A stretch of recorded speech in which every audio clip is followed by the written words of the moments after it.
मित्रों नमस्कार। प्रज्ञा प्रवाह चैनल में आपका हार्दिक स्वागत है।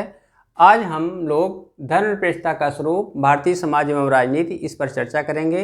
यह जो विषय है यह न केवल निबंध की दृष्टि से बल्कि political philosophy, political science, social science अर्थात समाज शास्त्र, राजनीति शास्त्र और दर्शन शास्त्र की दृष्टि से भी समान रूप से उपयोगी है। इसके अतिरिक्त यह विषय जीएस चतुर्थ प्रश्न पत्र के महत्वपूर्ण टॉपिक के रूप में शामिल है और इस रूप में भी यह उपयोगी है।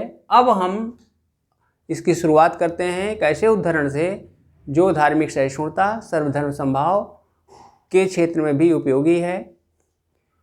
कहा जाता है कि जब औरंगजेब ने गुरु गोविंद सिंह को बंदी बना लिया तो उन पर व्यंग्यात्मक टिप्पणी करते हुए कैद खाने में उनसे पूछा, अय दो जहां के मालिक, बताओ तुम्हारा धर्म खूब कि हमारा धर्म खूब। गुरु गोविंद सिंह ने निर्भीक उत्तर देते हुए कहा, तुम्हारे लिए तुम्हारा खूब, हमारे लिए हमारा खूब। अर्थात जब औरंगजेब ने उनसे कहा कि बताइए आप कि आपका धर्म श्रेष्ठ है कि हमारा धर्म श्रेष्ठ है, और वह टिप्पणी करना चाहता था कि मेरा धर्म श्रेष्ठ है और इसीलिए मैंने तुम्हें बंदी बना लिया है, तो गुरु गोविंद सिंह का उत्तर था, तुम्हारे लिए तुम्हारा खूब, हमारे लिए हमारा खूब। वस्तुतः तुम्हारे लिए तुम्हारा धर्म श्रेष्ठ है, हमारे लिए हमारा धर्म श्रेष्ठ है। यह जो भाव है यह धार्मिक सहिष्णुता के, सर्वधर्म समभाव के मूल में है। अब हम आते हैं कि धर्मनिरपेक्षता की शुरुआत कैसे हुई। वस्तुतः धर्मनिरपेक्षता का जो अंग्रेजी वर्जन है सेकुलरिज्म, इस शब्द का सबसे पहले प्रयोग जॉर्ज जैकब होलियाक द्वारा किया गया और सेकुलरिज्म का उनका अभिप्राय था संसार से संबंधित, रिलेटेड टू वर्ल्ड। इसके माध्यम से वह बताना चाहते थे कि जो हमारा सिद्धांत है यह सिद्धांत ईश्वर और ईश्वरीय मान्यताओं से, धर्म और धार्मिक मान्यताओं से पृथक है। इस रूप में उनके इस सिद्धांत में दो तथ्य समाहित हैं, एक भावात्मक तथ्य और दूसरा अभावात्मक। अभावात्मक तथ्य में धर्म एवं धार्मिक मान्यताओं से पृथकता और भावात्मक तथ्य में अलौकिक प्रगति, related to worldly means related to progress of this world. वैज्ञानिक मनोवृत्ति, साइंटिफिक टेम्परामेंट और मानववाद, अर्थात जो धर्मनिरपेक्षता है यह मानव के विकास के लिए, मानव की प्रगति के लिए है। अब इस रूप में उन्होंने धर्मनिरपेक्षता के जो आयाम बताए वह आयाम आज भी है। डायमेंशंस ऑफ सेकुलरिज्म में तत्व मीमांसा, नैतिकता, राजनीति, विज्ञान और धर्म, ये डायमेंशन शामिल हैं। तत्व मीमांसा के क्षेत्र में धर्मनिरपेक्षता यह बताती है कि वस्तुतः हम उसी तत्व को स्वीकार करेंगे जो वैज्ञानिक मनोवृत्ति से सुसंगत हो, जो विज्ञान सम्मत हो। नैतिकता का अभिप्राय मानव की नैतिकता से है, मनुष्यता से है। इसमें जो धार्मिक मान्यताएं हैं, धार्मिकता है, वह दूर है और इस रूप में नैतिकता यहाँ धर्म से पृथक है, धर्म से अलग है। राजनीति के क्षेत्र में धर्मनिरपेक्षता का अभिप्राय है कि राजनीति में धर्म का रोल नहीं रहेगा, राजनीति में धर्म की भूमिका नहीं रहेगी, धर्म का राजनीति से पृथक्करण। विज्ञान के क्षेत्र में विज्ञान इस सेकुलरिज्म का आधार है और यह वैज्ञानिक मनोवृत्ति ही तय करती है कि वस्तुतः धर्म का रोल राजनीति, मानव और जो नैतिकता है इसमें नहीं है। और धर्म के क्षेत्र पे धर्मनिरपेक्षता अपने उदात्त रूप में धार्मिक कट्टरता को, सांप्रदायिकता को पृथक करती है और सर्वधर्म समभाव की ओर ले जाती है। कभी कभी यह प्रश्न पूछा जाता है दर्शन शास्त्र में कि क्या धर्मनिरपेक्षता धार्मिक सहिष्णुता और सर्वधर्म समभाव का मार्ग प्रशस्त करती है, तो निश्चित रूप से इसका उत्तर सकारात्मक होगा, क्योंकि जब हम धर्मनिरपेक्ष होते हैं तो ठीक कबीर की भाषा होती है, कबीरा खड़ा बाजार में सबसे मांगे खैर, ना काहू से दोस्ती ना काहू से बैर। इस रूप में जो धर्मनिरपेक्ष व्यक्ति होता है, ना तो किसी धर्म के प्रति नफरत करता है, ना किसी धर्म के प्रति प्रेम करता है, और इस रूप में धार्मिक सहिष्णुता का भी मार्ग प्रशस्त होता है। हमारी दृष्टि में सभी धर्म समान हैं, सभी धर्म बराबर हैं। अब हम धर्मनिरपेक्षता के क्षेत्रों को समझने के पश्चात अब इस पर आते हैं कि जिस पर हमने अभी चर्चा की कि धर्मनिरपेक्षता वस्तुतः धार्मिक सहिष्णुता, सर्वधर्म समभाव से संबंधित है, और इस रूप में यह सांप्रदायिकता को, जो सांप्रदायिकता का जहर है, उसको नष्ट करता है, उसको कम करता है और कट्टरता को दूर करता है। अब हम यह आते हैं जो हमारे निबंध का दूसरा स्वरूप है, भारतीय समाज एवं राजनीति में धर्म। तो भारतीय संविधान में आप देखें कि जो भारतीय संविधान की प्रस्तावना है, वहाँ पर पहले धर्मनिरपेक्ष शब्द नहीं था, और बाद में धर्मनिरपेक्ष शब्द इसमें 42वें संविधान संशोधन द्वारा जोड़ा गया। और इसके साथ साथ न केवल प्रस्तावना में बल्कि मूल अधिकार में धार्मिक स्वतंत्रता का अधिकार है, अल्पसंख्यकों की शिक्षा और संस्कृति से संबंधित अधिकार है, और इस रूप में भारतीय संविधान में धर्मनिरपेक्षता समाहित है। और यही नहीं, जो मूल अधिकार के साथ साथ डायरेक्टिव प्रिंसिपल्स हैं, नीति निर्देशक तत्व हैं, वहाँ पर भी आर्टिकल 44 में यह समाहित है। समान नागरिक संहिता का विचार समाहित है, और समान नागरिक संहिता जिसके बारे में सुप्रीम कोर्ट ने भी यह टिप्पणी की है कि वस्तुतः भारत के लिए आदर्श है, और जब तक समान नागरिक संहिता लागू नहीं होती तब तक हम धर्मनिरपेक्षता के वास्तविक आदर्श को नहीं प्राप्त कर सकते। भूतपूर्व राष्ट्रपति स्वर्गीय अबुल कलाम आज़ाद ने भी यह कहा था कि धर्मनिरपेक्षता के लिए समान नागरिक संहिता आवश्यक है, और धर्मनिरपेक्षता को भारतीय संविधान में, भारतीय न्यायालय में इतना अधिक महत्व दिया गया है कि जो हमारे संविधान की आधारभूत संरचना, फंडामेंटल स्ट्रक्चर डिक्लेयर किया गया है सुप्रीम कोर्ट द्वारा SR मुंबई केस में, और बाद के अन्य केसेज में भी धर्मनिरपेक्षता को भारतीय संविधान की आधारभूत संरचना का महत्वपूर्ण अंग माना गया है। इस रूप में जो भारतीय समाज है, भारतीय संविधान है और भारतीय राजनीति है, वहाँ धर्मनिरपेक्षता एक महान लोकतांत्रिक मूल्य के रूप में स्वीकृत है, एक आदर्श के रूप में स्थापित है। अब हमें इस पर चर्चा करनी है कि जो पाश्चात्य एवं भारतीय धर्मनिरपेक्षता है, इसमें क्या अंतर है। यह प्रश्न भी GS में और निबंध में और कभी कभी साक्षात्कार में भी पूछ लिया जाता है। यह हमेशा जीवंत विषय रहता है, ज्वलंत विषय रहता है, इसलिए हमेशा इस पर प्रश्न बनते हैं।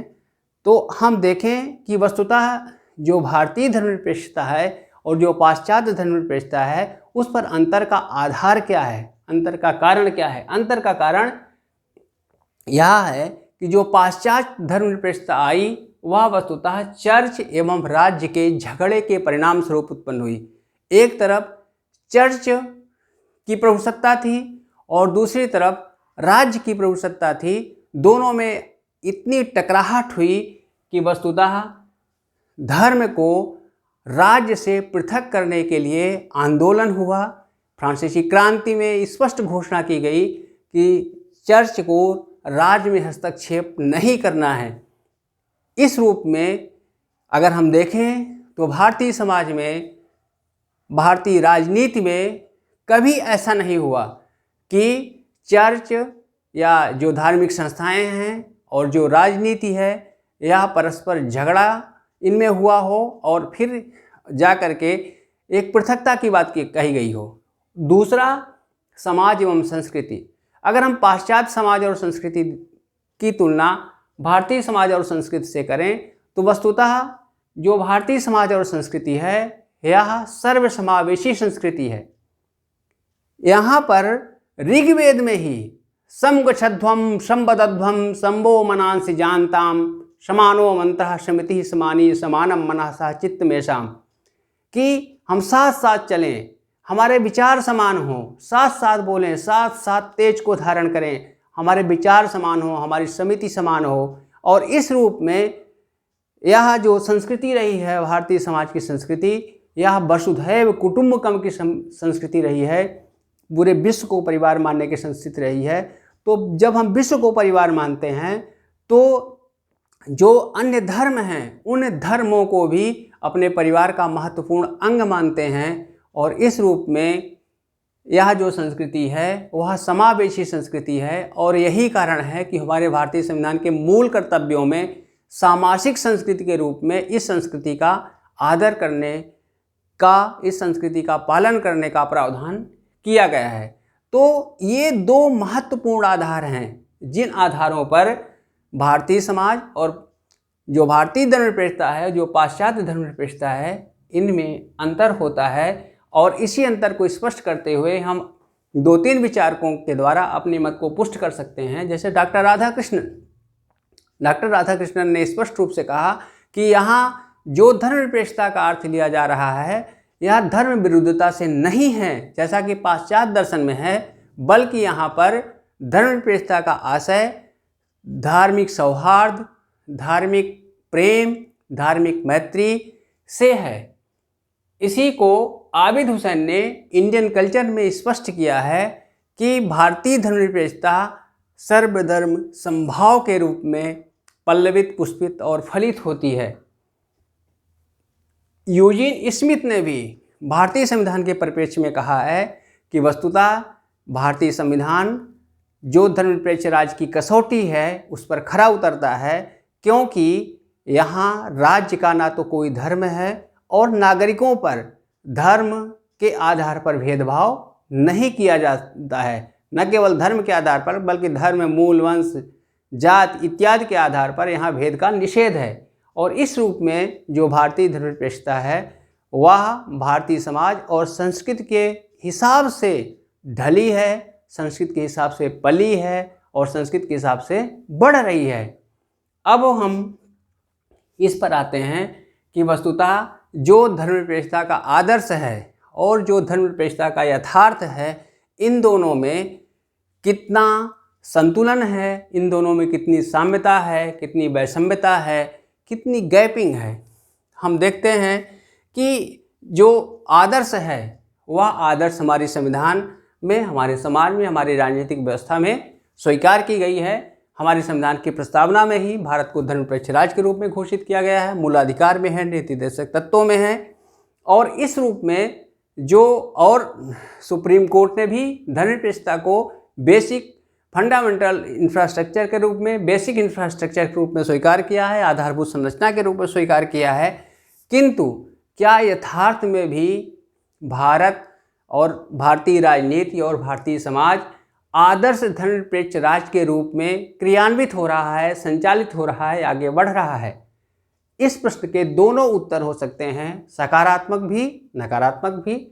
सकारात्मक अर्थों में हम यहाँ का प्रत्येक नागरिक एक धर्मनिरपेक्ष राज्य के रूप में भारतीय संविधान द्वारा, भारतीय प्रणाली द्वारा शासित होता है, आगे बढ़ता है।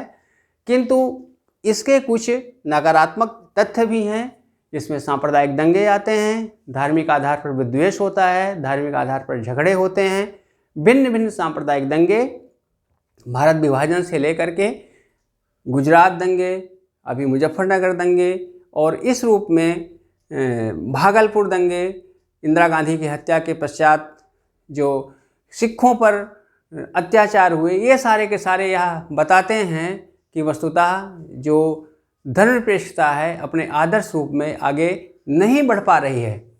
किंतु यह एक पक्ष है। दूसरा पक्ष यह है कि अगर हम अन्य देशों की तुलना करें भारत के संदर्भ में, तो वस्तुतः जो भारत में धर्मनिरपेक्षता की स्थिति है वह अन्य देशों की तुलना में बेहतर है। आप चीन का उदाहरण लें। चीन में उइगिर जो मुसलमान हैं उन पर गंभीर अत्याचार किए जा रहे हैं, जेलों की कोठरी में उन्हें कैद कर दिया गया है और बहुत ही अमानवीय अत्याचार किए जा रहे हैं। अभी अमेरिका में नस्ली आधार पर कम से कम 60 वर्षों से लगातार हमले जारी हैं, चाहे वो मार्टिन लूथर की हत्या हो या अन्य। उसके पश्चात फ्रांस में देखें कि किस प्रकार से वहाँ पर सैमुअल पैटी एक शिक्षक थे, उन्होंने मोहम्मद साहब का कार्टून बनाया तो कट्टरवादियों ने उनकी हत्या कर दी। उसके बाद वहाँ पर सांप्रदायिक दंगे भड़क उठे और वैश्विक स्तर पर इसके पक्ष और प्रतिपक्ष में भिन्न भिन्न प्रकार के वाद विवाद शुरू हो गए। ब्रिटेन में इसी प्रकार से, ऑस्ट्रेलिया में, कनाडा में भिन्न भिन्न रूपों में जो धर्मनिरपेक्षता है वह बाधित होती रहती है। आप देखें कि जब ओसामा बिन लादेन को मारा गया तो उसके पश्चात एक धर्म विशेष के प्रति गंभीर प्रतिक्रिया होने लगी और ब्रिटेन, ऑस्ट्रेलिया, कनाडा, अमेरिका, इन सब देशों में अगर कोई दाढ़ी और टोपी से संबंधित व्यक्ति दिखता तो उस पर आतंकवादी होने का शक किया जाता और उस पर भिन्न भिन्न प्रकार के कटाक्ष किए जाते और उन्हें शंका की दृष्टि से देखा जाता। और इस रूप में जो धर्मनिरपेक्षता है वह इन सब देशों में बाधित होती रहती है। जबकि भारतीय संदर्भ में अगर हम देखें तो इस रूप में जितना उग्र रूप इन सब देशों में दिखता है, भारतीय राजनीति में, भारतीय समाज में यह स्वरूप नहीं दिखता है। वस्तुतः भारतीय समाज जो हमारा पुराना आदर्श था, सभी को साथ लेकर के चलने का, जो महात्मा गांधी का आदर्श था, ईश्वर अल्लाह तेरो नाम सबको सन्मति दे भगवान। तो ईश्वर हो या कहते हैं राम कहो या रहीम कहो, मतलब खुदा की चाह से है। तो इस रूप में जो भारतीय धर्मनिरपेक्षता है वह सभी को साथ में लेकर के चलने वाली है। यहाँ पर आप उद्धृत कर सकते हैं उपसंहार के रूप में मौलाना आज़ाद को, जिन्होंने कहा था कि अगर कोई फरिश्ता आए, जब भारत आज़ाद नहीं हुआ था तब उन्होंने इसको एक अपने भाषण में कहा था कि अगर कोई फरिश्ता आए और कहे कि मैं तुम्हें आज़ादी दे दूंगा, किंतु हम जो तुम्हारी धार्मिक सहिष्णुता है, जो तुम्हारा धार्मिक एकता है, इसको हम खंड खंड कर देंगे, इसको हम बाधित कर देंगे, इसको हम बांट देंगे और इसके एवज में हम तुम्हें जो आज़ादी देंगे, उसके साथ समृद्धि देंगे, एक तरह से स्वर्ग का साम्राज्य दे देंगे। आज़ाद ने कहा कि मैं उस फरिश्ते को सीधे मना कर दूंगा कि मुझे मेरी धार्मिक सहिष्णुता चाहिए, हमारा धार्मिक सौहार्द चाहिए और तुम्हारा स्वर्ग का राज्य, तुम्हारा स्वर्ण का राज्य तुम्हें मुबारक हो। और इसी को, जो धार्मिक सहिष्णुता का मूल है, रामधारी सिंह दिनकर ने, जिन्हें राष्ट्रकवि कहा जाता है, उन्होंने संस्कृत के 4 अध्याय पुस्तक लिखी है जिसमें उन्होंने बताया है कि किस प्रकार से जो हमारी भारतीय संस्कृति रही है वह सामाजिक संस्कृति का, समन्वित संस्कृति का स्वरूप रही है। और उस समन्वित संस्कृति से संबंधित जो उनकी पुस्तक है संस्कृत के 4 अध्याय, उसकी प्रस्तावना में उन्होंने महाभारत का महत्वपूर्ण श्लोक उद्धृत किया है, जिसमें कहा है धर्मो यो बाधते धर्म ना सा धर्मो कुधर्म तत् अविरोधी तुयो धर्मः सा धर्मो मुनिषत्तमः। अर्थात महाभारत में कहते हैं कि धर्मो यो बाधते धर्म, वह धर्म जो दूसरे धर्म को बाधा पहुंचाता है, ना सा धर्मो, वह धर्म नहीं है, कुधर्म तत्, वह कुधर्म है, अधर्म है। और सच्चा धर्म क्या है? अविरोधी, जो धर्म किसी धर्म का विरोध ना करे, अर्थात साथ साथ चले। अविरोधी तो यो धर्मः सा धर्मो मुनिषत्तमा, हे मुनिश्रेष्ठ, वही वास्तविक धर्म है। इसी को विनोबा भावे ने बहुत ही स्पष्ट शब्दों में कहा था कि वस्तुतः जो सच्चा मातृभक्त है वह अपने माता की स्तुति करेगा, अपने माता का सम्मान करेगा, किंतु दूसरे की माता का अपमान नहीं करेगा, दूसरे की माता की निंदा नहीं करेगा। ठीक उसी प्रकार से धर्म भी हमारी माता के समान है। अगर हम सच्चे मातृभक्त हैं, सच्चे धार्मिक हैं, तो हम अपने धर्म की उपासना करेंगे, अपने धर्म पर आस्था रखेंगे, किंतु दूसरे धर्म का अपमान नहीं करेंगे। और इस रूप में सच्ची धार्मिकता, सच्ची धर्मनिरपेक्षता सभी धर्मों के सद्भाव पर निहित है, सभी धर्मों की सहिष्णुता पर निहित है, सभी धर्मों के प्रेम पर निहित है। और इसी को हम हमारी भी जय जय, तुम्हारी भी जय जय के रूप में स्पष्ट कर सकते हैं, समझ सकते हैं और आत्मसात कर सकते हैं। मित्रों, धर्मनिरपेक्षता से संबंधित इस टॉपिक पर हमने चर्चा की और इस चर्चा को और प्रतियोगी बंधुओं तक पहुंचाने के लिए, भारतीय समाज में भारतीय नागरिकों तक पहुंचाने के लिए आप हमारे प्रज्ञा प्रवाह चैनल को सब्सक्राइब करें, लाइक करें और शेयर के द्वारा इसको आगे बढ़ाएं। आपका बहुत बहुत आभार, धन्यवाद।